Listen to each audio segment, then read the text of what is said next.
Je suis Gabriel Lépouzé, je suis neurobiologiste. Je travaille sur le fonctionnement du cerveau, en particulier sur le fonctionnement du cerveau olfactif, pour essayer de comprendre comment notre cerveau détecte, analyse et intègre l'information olfactive, comment il l'encode dans notre mémoire et comment potentiellement ça peut aboutir à la genèse d'une émotion positive ou négative. Et dans le contexte de mon travail de recherche, le nez du vin est un objet tout à fait pertinent puisqu'il a rassemblé toute une bibliothèque d'arômes qui va permettre au cerveau olfactif de s'exercer, de se familiariser avec des odeurs, d'améliorer la résolution de la mémoire olfactive et d'une certaine manière d'optimiser la capacité de se rappeler de ces arômes. Dans le nez du vin, j'ai choisi deux arômes qui me tiennent à cœur.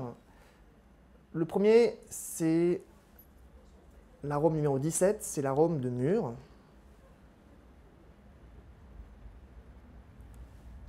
C'est un arôme que j'aime beaucoup car c'est un arôme que je retrouve dans des vins de la Côte de Nuit par exemple, dans le pinot noir. C'est aussi un arôme surtout qui réveille en moi beaucoup d'émotions car quand j'étais petit, on allait chercher, cueillir des mûres dans des buissons, on allait faire de la confiture et tout ce travail de labeur de cueillir et de cueillette qui à la fin est récompensé par un magnifique pot de confiture, tout ça, ça éveille en moi tout un souvenir. Et je trouve que cet arôme de mûre, il a justement là pour, dans mon cas personnel, montrer le lien intime qu'il y a entre l'odorat et l'émotion.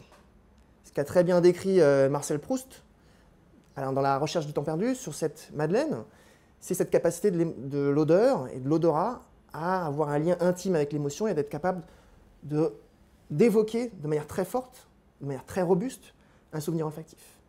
Un intérêt du nez du vin, c'est d'avoir permis pour le dégustateur de rassembler des molécules chimiques qui caractérisent certains vins, certains cépages, certains terroirs, et de nous permettre d'associer la présence de cette molécule avec un mot. Et on sait que la difficulté dans l'art de la dégustation, c'est souvent de verbaliser ses perceptions, de mettre un mot sur un arôme pour pouvoir ensuite remplir un commentaire de dégustation. Je prends un exemple. L'arôme 47, l'arôme de diacétyl. Le diacétyl, c'est une molécule qui évoque l'odeur de beurre frais. Et dans cet ouvrage, le beurre va me permettre non seulement de reconnaître davantage ces notions de beurre, mais aussi de comprendre que le beurre, elle est une signature d'un processus fermentaire bien particulier qui caractérise en particulier des blancs, des grands blancs de Bourgogne, c'est la fermentation malolactique, qui au cours de cette transformation génère certains arômes, dont l'arôme de beurre.